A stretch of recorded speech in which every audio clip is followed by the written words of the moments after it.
Hello friends. आज हम Chordata का पार्ट 5 पढ़ने वाले हैं। मैंने इससे पहले 4 पार्ट करवा चुका हूँ। अगर आपने नहीं देखा हो तो आप ज़रूर देखिए। आज हमारा टॉपिक है बेनाला ग्लॉसस। ये कॉर्डेटा का एक बहुत इम्पॉर्टेंट पार्ट है जो कि इनवर्टिब्रेट में आता है कॉर्डेटा में। तो बेनाला ग्लॉसस एक स्ट्रक्चर होती है।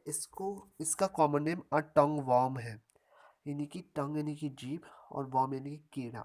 जीभ जैसा लिखने लगने वाला कीड़ा। आप देख रहे होंगे इसकी स्ट्रक्चर बिल्कुल हमारी जीभ जैसी है, इसलिए इसको बोला है टंग वॉर्म। तो ये बेनाला ग्लॉसस, और ये बेनाला ग्लॉसस 3 पार्ट्स में डिवाइड होकर बनता है। पहला पार्ट है प्रोबॉस्सिस। जैसे इसकी बॉडी है तो इसकी बॉडी 3 पार्ट में डिवाइड होती है। बेना सबसे पहला आता है प्रोबॉस्सिस। ये जो ऊपर ऐसे पार्ट है बेनाला ग्लॉसस है, जो कि मंदिर टाइप से है। फिर आता है कॉलर पार्ट, मतलब कि प्रोबॉस्सिस के नीचे कॉलर। सबसे पहले प्रोबॉस्सिस, फिर कॉलर पार्ट आता है, फिर आता है फिर आता है एक पूरी ट्रंक है। और ट्रंक को 3 भागों में डिवाइड करा गया है: ब्रांचियल रीजन, हिपैटिक रीजन और पोस्ट हिपैटिक रीजन। और पोस्ट हिपैटिक रीजन के लास्ट पार्ट जिसको मैं बोलता हूँ तो वो एनस है। एनस है, इसका मतलब है ड्यूटेरोसोम है। और कुछ होते हैं प्रोटियोसोम, जिसमें जो एक्सक्रीटरी पदार्थ होता है, एक्सक्रीटरी पदार्थ होता है उसका, यानी कि उत्सर्जन अंग होता है, तो वो एनस नहीं होता है बल्कि स्किन होता है। तो जिसमें स्किन होता है एक्सक्रीटरी पार्ट, तो उसको प्रोटियोसोम कहा जाता है। और जिसमें एनस होता है तो उसको डिटेरोसोम है। तो इसलिए ये बेनालोग्लॉसस जो कि एक टंग वॉर्म है, ये एक डिटेरोसोम है। तो आइए हम शुरुआत करते हैं बेनालोग्लॉसस स्ट्रक्चर की। सबसे पहले इसकी पूरी बॉडी के डिविजन्स देखते हैं, जो कि प्रोबॉस्सिस, कॉलर और हिपैटिक, पोस्ट हिपैटिक और ब्रांचियल रीजन है, यानी कि ट्रंक। सो शुरुआत करते हैं। Division of body.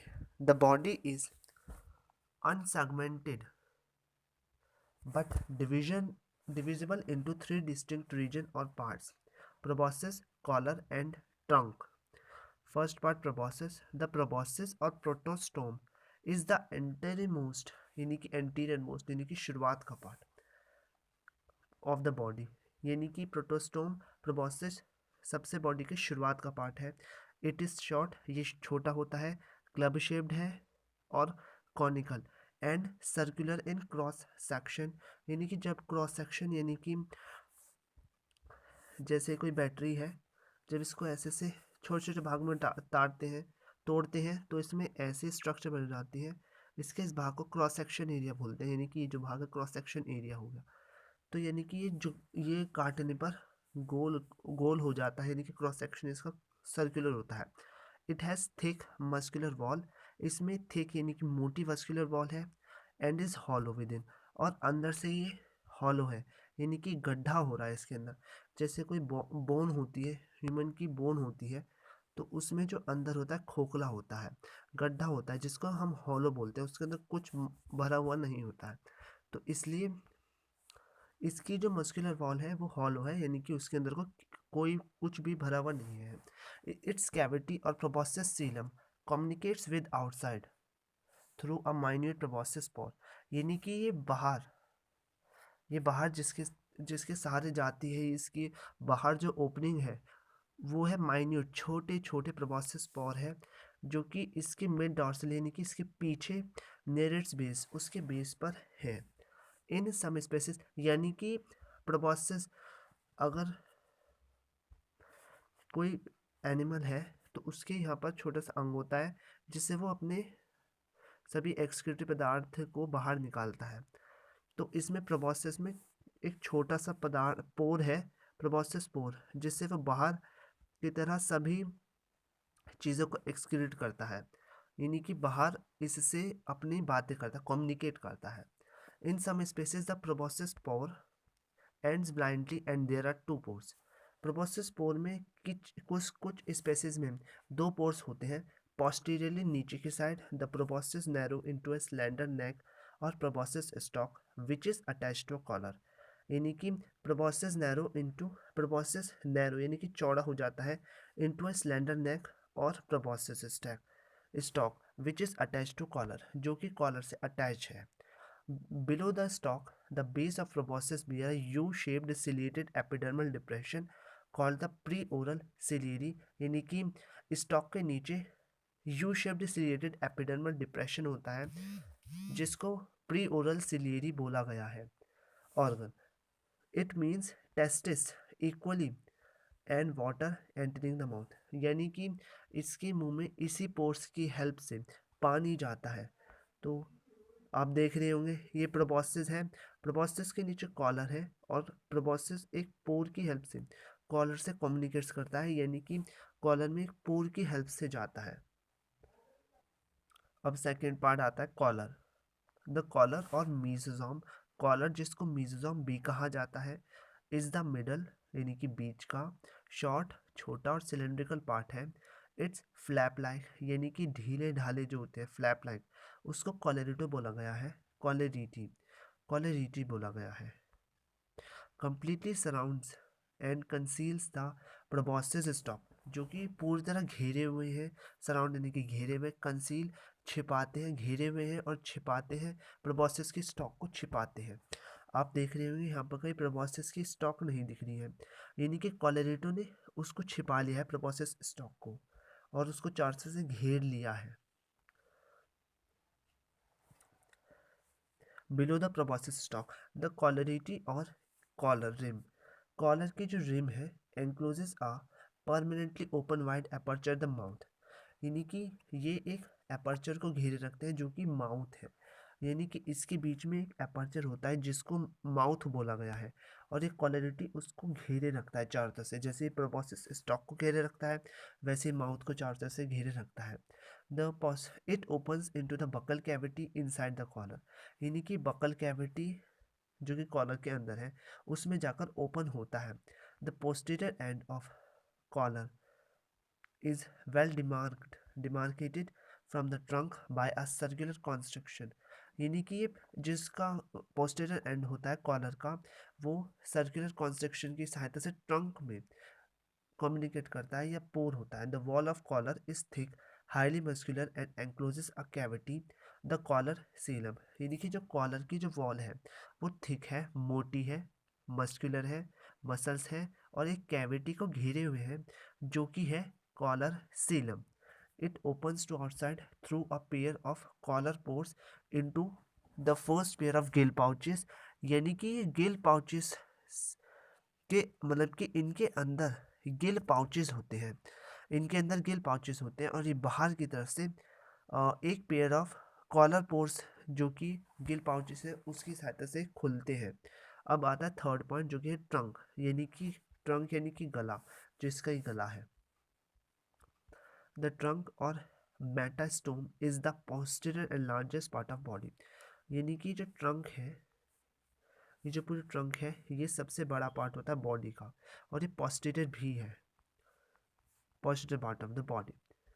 It is rather flat and appears annulated due to circular construction on surface, यानी कि ये फ्लैट होता है और कभी कभी इसमें छोटी छोटी कंस्ट्रक्शन धारियाँ आ जाती हैं ऑन द सरफेस, जैसे छोटी छोटी धारियाँ आ रही हैं ऑन द सरफेस, यानी कि छोटी छोटी कंस्ट्रक्शन आ जाती है इनकी सरफेस पर। All along its length, the trunk bears a mid-dorsal and a mid-ventral ridge, each accommodating it its corresponding nerve and blood vessels, यानी कि इनमें अपनी corresponding nerve और blood vessels होती है। The trunk is further differentiated into an anterior branchiogenital, a middle hepatic and a posterior post-hepatic abdominal और caudal region, यानी कि आगे चलकर branchiogenital, middle hepatic, posterior post hepatic region में डिवाइड होती है। अब ए पॉइंट आता है branchiogenital region. The anterior region of trunk is mark by a pair of lateral thin flat and longitudinal flaps the genital wings containing the gonads, यानी कि जो ब्रांचियोजेनाइटल reason है ये फ्लैप्स की हेल्प से दिखाई देती है, यानी कि जो धारियाँ हैं यानी कि इनको फ्लैप्स बोला गया है। तो इनको ब्रांच जेनिटल रीजन को फ्लैप्स की हेल्प से दिखाया गया है, जिसमें बहुत सारा गोनाड्स भरा रहता है, गोनाड्स, और गोनाड्स में होते हैं गोनोपियर, यानी कि ये है फ्लैप्स। इसमें गोनाड भरा गया है, छोटी छोटी पॉइंट्स, इसमें गोनाड भरा गया है। और उन गोनाड के अंदर, यानी कि जैसे गोनाड है तो गोनाड के अंदर होता है मेरा गोनोपोर, बहुत सारे गोनोपोर होते हैं, इसमें बहुत सारे गोनोपोर्स होते हैं। अब thin flat and longitudinal flaps, the genital wings containing the gonads, इनमें गोनाड्स होते हैं। The gonopore are microscopic and can not be seen by the unaided eyes, यानी कि ये जो गोनाड है, यानी कि जो गोनाड है इनमें जो गोनोपोर होते हैं तो ये बहुत छोटे होते हैं और इनको नग्न आंखों से नहीं देखा जा सकता, इसके लिए माइक्रोस्कोपी आवश्यकता है, ज़रूरत है। The anterior half of branchiogenital region bears two longitudinal rows of small branchial apertures और gill pores, यानी कि इनके आधे पार्ट में, एंटीरियर और आधे पार्ट में गिल पोर्स होती हैं, जो ये लंबा से गिल पोर्स है, गिल पोर्स होती है, इनमें गिल पोर्स होती है, आधे पार्ट में गिल पोर्स होती है। One row of gill pores is mounted on a prominent longitudinal ridge on each side of mid dorsal region, यानी कि जो इसमें एक गिल पोर्स है वो माउंटेड, यानी कि उसमें भरा होता है एक prominent longitudinal ridge on each side of mid dorsal ridge. इन गोनोपोर्स में बहुत सारे गोनाड्स होते हैं। In some species a posterior prolongation of collar called the operculum, यानी कि कुछ स्पेसिस में जो ये पोस्टीरियर इलोंगेशन ऑफ कॉलर होता है, यानी कि कॉलर का जो नीचे की तरफ से बड़ा हुआ पार्ट होता है वो अपर्कुलम होता है, may cover the anteriormost gill pores, यानी कि कॉलर ये जो कॉलर के नीचे का जो पार्ट था, किसी किसी स्पीसीज में ओपर्क्यूलम कहा जाता है, जो कि इसमें ब्रांचियल जेनिटल रीजन है, किसी किसी स्पीसीज में ओपर्क्यूलम कहा जाता है इसको। यस। अब सेकंड पार्ट आता है जो कि है हिपैटिक रीजन। द मिडल और hepatic region of trunk is somewhat smaller than the genital region, यानी कि ये जो हिपैटिक रीजन होता है ये जेनिटल रीजन से थोड़ा छोटा होता है। It is greenish in colour, यानी कि ग्रीन कलर का होता है, and its dorsal surface is mark by presence of numerous irregular intestinal sacculations hepatic caeca, यानी कि जो इसका डॉर्सल सरफेस यानी पीछे का हिस्सा होता है वो उसमें प्रेजेंस सेक्युलेशंस पाए जाते हैं जो कि हिपैटिक सिका है, यानी कि जो हिपैटिक रीजन है हिपैटिक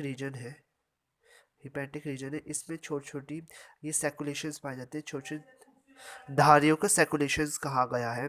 तो इसमें हिपैटिक रीजन में सेकुलेशंस पाई जाती हैं, यस, और वो भी इरेगुलर सेकुलेशंस पाई जाती हैं। अब आता है थर्ड एंड लास्ट पॉइंट जो है post hepatic region. It is the posterior most end the longest part of the trunk, also called the abdomen और कॉर्डल रीजन, यानी कि ये सबसे नीचे का पार्ट होता है जो कि बेनालोग्लॉसस में होता है, जो कि post hepatic region. It is more और लेस यूनिफॉर्म इन डायमीटर, यानी कि डायमीटर में यूनिफॉर्म होता है, यानी कि एक समान होता है, but its posterior end tapers slightly and bears a terminal anus, लेकिन इसका पोस्टीरियर यानी कि सबसे बाहरी पार्ट जो होता है जो कि एनस को बियर करके रखता है, यानी कि इसका सबसे बाहरी पार्ट एनस को बियर करके रखता है, तो ये हो गया बेनलोग्लॉसिस की डिवीजन ऑफ बेनलोग्लॉसिस, यानी बेनलोग्लॉसिस की बॉडी को डिवाइड करके मैंने दिखाया। अब एक बार इसकी समरी बता देता हूँ। ये है बेनलोग्लॉसिस की बॉडी, तो इसमें बेनलोग्लॉसिस की बॉडी है, तो इसमें सबसे ऊपर पार्ट प्रोबॉस्सिस होता है, देन होता है कॉलर होता है, इसके बाद होता है ट्रंक। ट्रंक को फर्दर डिवाइड किया गया है ब्रांचियोजेनिटल रीजन, हिपैटिक रीजन और पोस्ट हिपैटिक रीजन में। तो पोस्टीरियर जो प्रोबॉस्सिस होता है वो कॉलर के ऊपर होता है, यानी कि the upper part of collar is known as proboscis and the lower part of collar is known as trunk. The upper part of trunk is known as collar and the lower part of trunk is nothing but the body ends.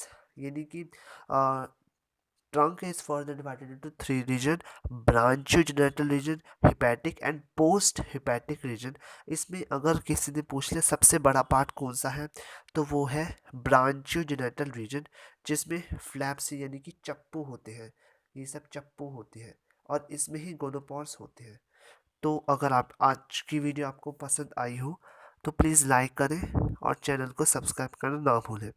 अगर आपको लगता है कि ये video helpful है तो आप अपने फ्रेंड्स को भी बताइए और उनसे भी बोलिए चैनल को सब्सक्राइब और शेयर ज़रूर करें. So thank you. Like, subscribe and share this video and this channel. Okay, thank you.